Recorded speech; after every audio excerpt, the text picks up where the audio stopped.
Scorpio, this is your astrology forecast for January 2016. Thank you for joining me. It's nice to be with you. I'm going to give you a rundown of what's coming up, what you'll be working with. The first thing I've seen and noticed that's really significant is that the midheaven, the Sun, Pluto and Mercury are all sitting in your third house of communication in the very practical earthy sign of Capricorn. So you're going to be driven to re-examine the way you communicate. There's going to be a temporary kind of imbalance between the way you perceive your output, and you're going to step back a little bit and look at that quite objectively. So if you're a writer, or if you're someone who does a lot of public speaking, or if you're the boss of a company, you're really going to look at the way you communicate, the way you present yourself, and say, am I happy with what I'm saying?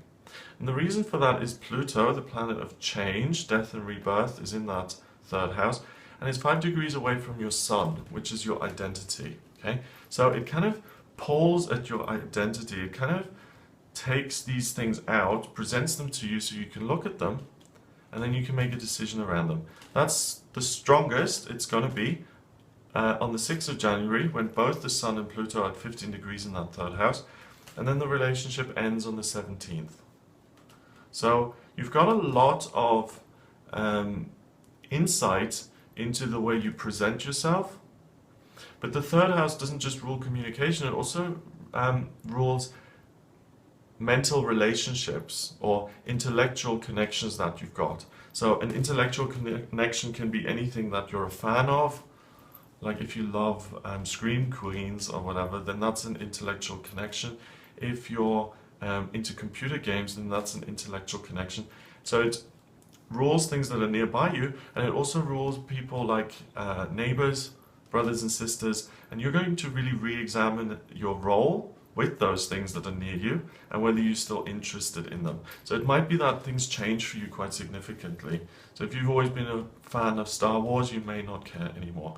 If you have put a lot of work and energy into having a good relationship with your neighbors, you may change that. Who knows? There's going to be a change though with the things that surround you.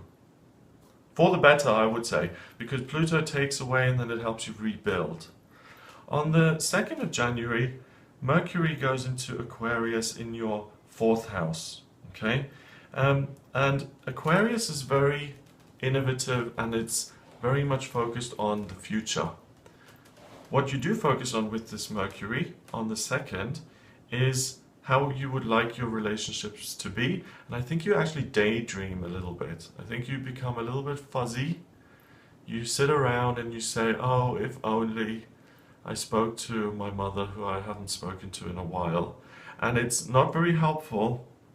It's a bit maudlin. So watch out for that on the 2nd. You could go into, oh, poor me mode. You know, if only my life was this way, everything would be better. That's never helpful. Don't go down that road. Reel it in. Mars and the Moon oppose your rising sign the next day, and they feed that friction into this Mercury, which makes it even stronger. So Mars and the Moon are in your 12th house of spirituality. I think you feel very connected with spirituality and you feel driven to explore even more.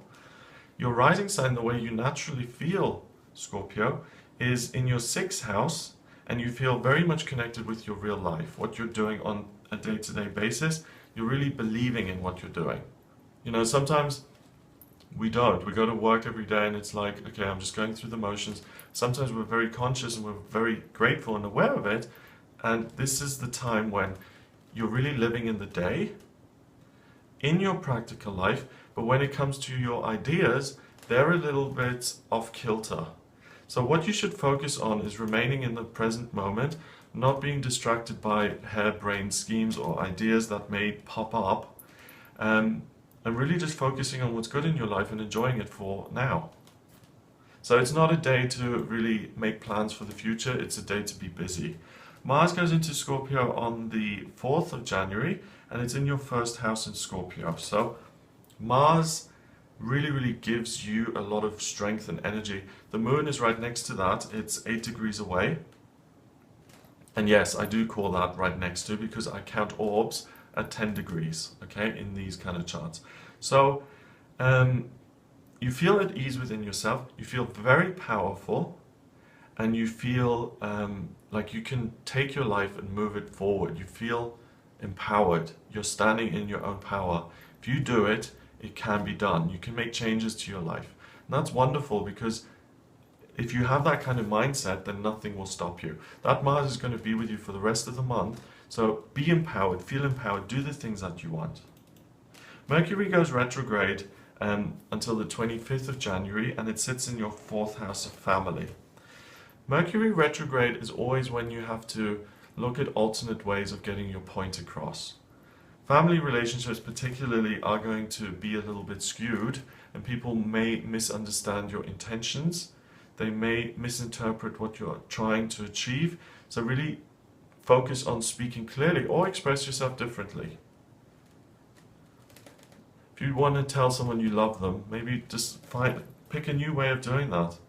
So maybe cook a meal for them, or bring them flowers, or if that's what you do already, then say it. I love you. You know, I love you. I love you. Do what's different and what's unexpected. That's going to work best. Neptune sextiles your ascendant as well, and you are feeling very romantic at this time. You're in touch with, you know, the ideal of romance. Little cupids are floating around your head. You're really involved in that, and you can make that practical. The ascendant in Taurus in your 7th means you can take these little cupid ideas of love and chocolates and bubbles. Valentine's Day comes early for you here on the 6th of January. You can really do something practical with it. The 6th of January then is a very good day for you for romance. So family, especially, you know, your birth family, the family you grew up in, kind of put that aside for the day if you want to avoid conflict, and focus on your romantic partner. You'll get much more joy out of that. On the 8th here, Jupiter and the North Node, they start to square the Moon. Okay, and you've got a lot going on in this area now. So Jupiter is really a positive influence on you all month. It sits in Virgo in your 11th house of hopes and dreams. Now, if you look at your sign, Scorpio, it's an M with that little tail at the end. Virgo is very similar. It's also an M, but the tail goes inwards. So it's the opposite of you. It's you're the masculine principle, although your sign is feminine, I realize that, but it's the outwardness, it's that sting, it's the ability to strike out, okay? Virgo is very much receptive. It's about taking energy inwards. So it's something that you feel connected with.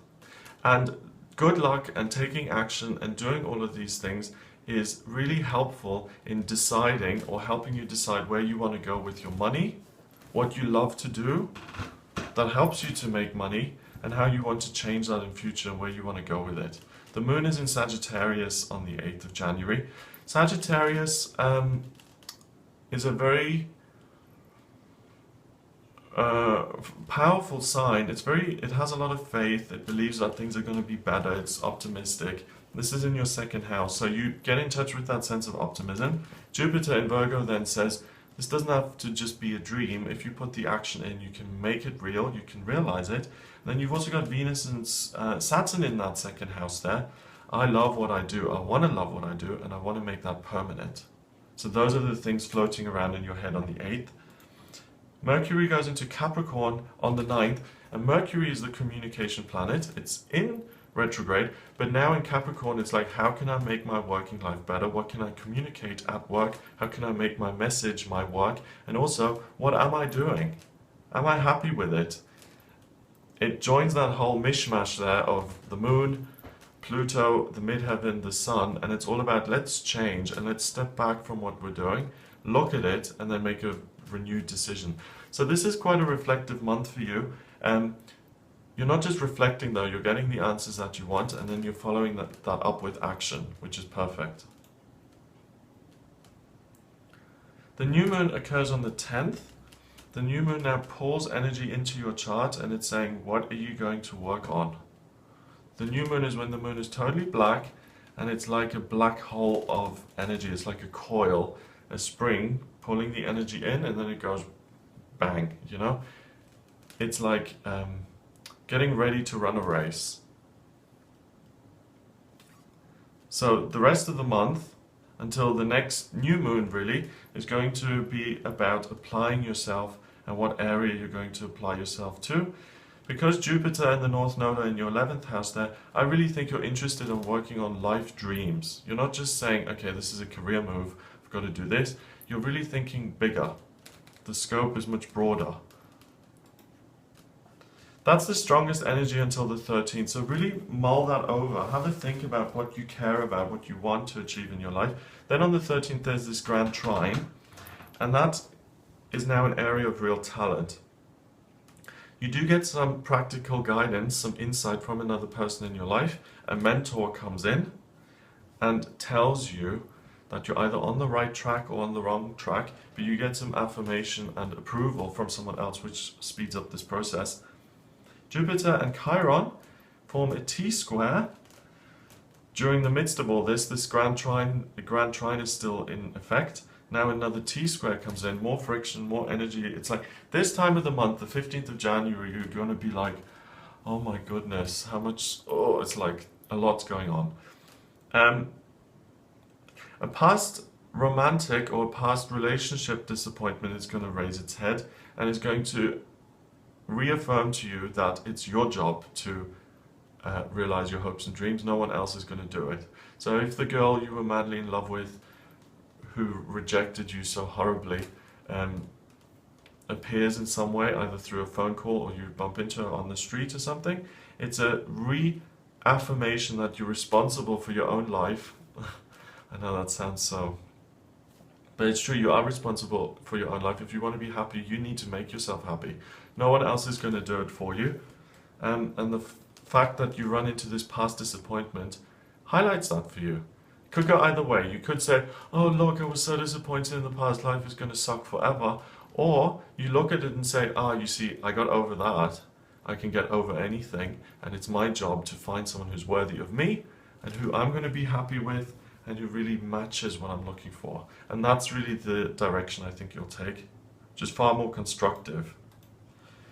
The Moon and Mars oppose each other on the 17th. Now, your Mars is in your sign in Scorpio, and the Moon is in Taurus on the other side. And you meet a formidable opponent on this day. It's in a practical sense, another flesh and blood person becomes the object of your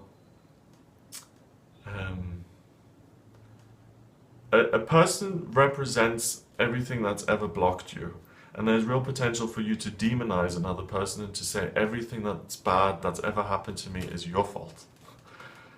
Okay, so your tendency when that kind of thing comes up is to manipulate the situation and to try and win and to compete. What I think you ought to do though is not engage at all. It's not about winning or losing on this day.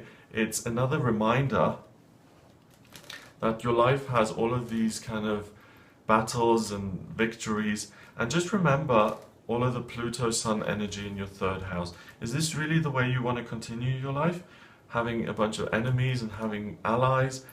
And really, is the whole setup the way you want it to be? Do you want things to be much calmer? Do you just want to have good people in your life who you can trust? Or do you want to continue this kind of very adversarial kind of connection with other people? It's a good day to think about that. A kite appears on the 18th, and the kite is a wonderful sign of hope. Just read The Kite Runner, you'll get it. It's the last couple of days when you've started to examine your relationships, either through the disappointment or people being obstacles to you, you really get a moment of clarity around all of these things, and it takes the shape of a kite and it kind of takes flight, and you really have an understanding and a realization about your relationships and the fundamental nature of your relationships on the 18th of January. Write that down, it's going to be really valuable. And it's not just a run-of-the-mill realization, it's a gold realization, this is a good one. On the 20th, another T-square occurs between the Moon and Saturn, and that peaks and that apexes here with Chiron again.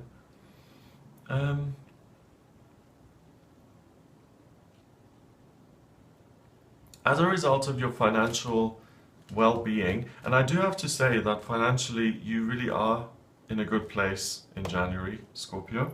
You're really looking at the future, you're working hard, you're diligent. People in your work connect well with you, they appreciate you. And it's as a result of your success that you become aware of someone who's had much less success. So this is now the flip side. This is almost like that film Trading Places, you know, with Eddie Murphy, who those two older guys, they play a trick on him and they take this guy who's homeless and they make him a stock trader and they change his whole life around. And they play a mean trick on him, and then in the end they get their comeuppance. But it's that kind of karmic thing. In the last couple of days, you've seen people who've hurt you and who've prevented you from achieving your dreams. Now you're seeing someone who's much less fortunate than yourself, and that's putting another spin on it. So it's almost like you learn a lot, you discover things about yourself that you weren't aware of, and that takes you down a different path in a practical sense. You make decisions as a result of these, and it may seem overly dramatic, and it may seem overly kind of karmic even, but I would trust the things that are coming in now, and I would trust your feelings.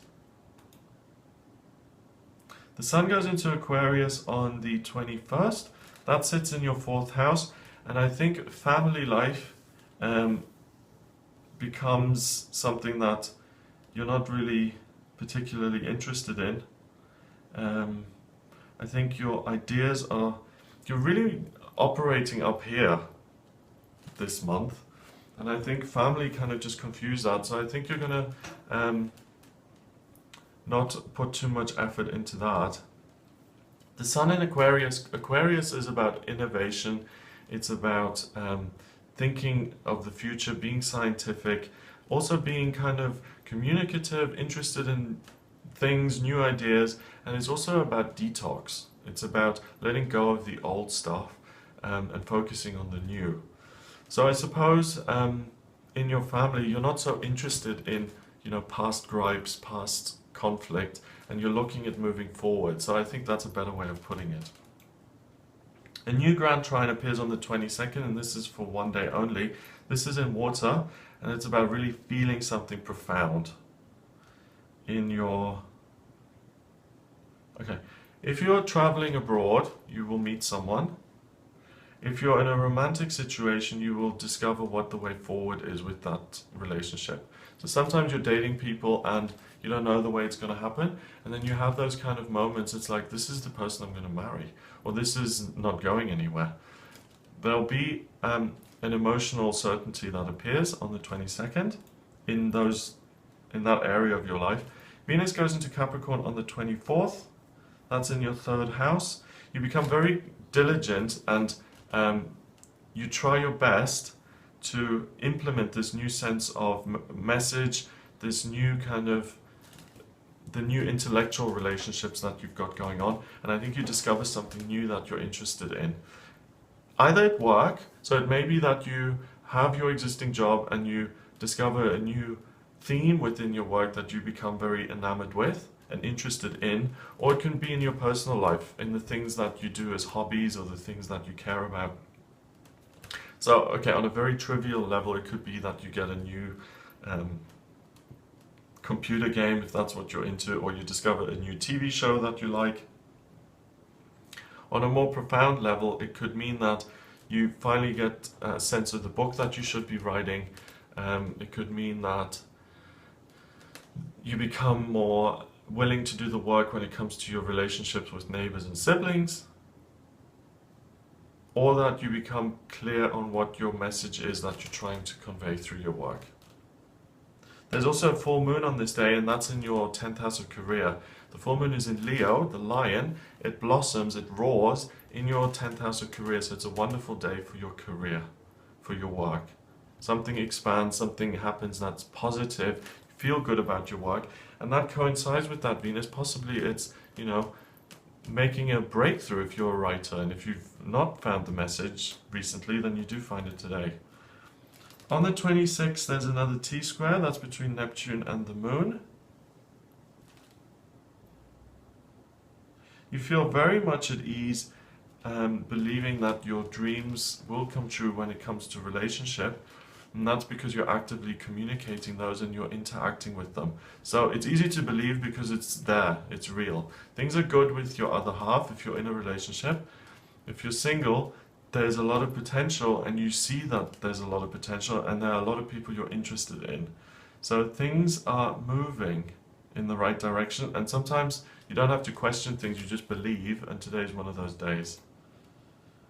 The Moon conjuncts Jupiter and the North Node on the 27th. And Scorpio, I just want to clarify that this is an energy that's been strong with you all month anyway, but with the Moon coming in here on the 27th, there's an even greater sense of ease, and you have a great deal of self-belief that if you work hard, if you apply yourself, you can make your life the way you want it to be. And that's so important because that's 50% of the job done. Or even more, I'd say 90%, because what your attitude is, life kind of conspires to provide that. You know, if I believe that I have a car, then sooner or later that car is going to appear just the way it is. It's a spiritual law of the universe. What you believe becomes real. And you have a great sense of reliance upon yourself and also about life getting better and hopes and dreams being realized.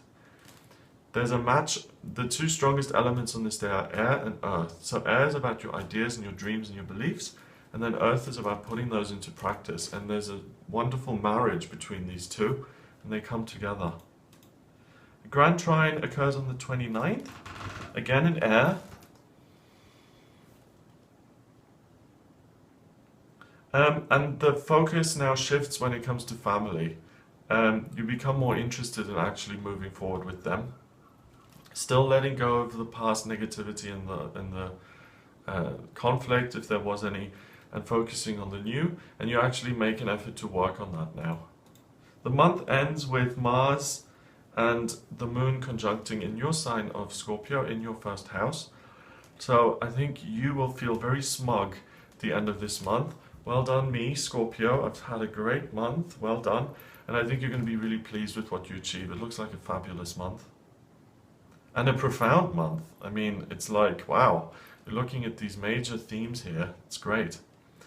You're pretty deep anyway, but you really get into it. You've got a lot to chew on here. If you'd like a private reading with me, please get in touch via my website. It's gregoryscott.com. All you'd need to do is click on the readings tab and you'll see the types of readings that I offer. So if you want some advice on what your life purpose is or how your romantic relationships are going to look, get in touch. Remember to subscribe to the channel. I will be with you next month for the February forecast, and I'm also here daily on the YouTube channel for the daily tarot readings. Have a great January, and I'll speak to you soon.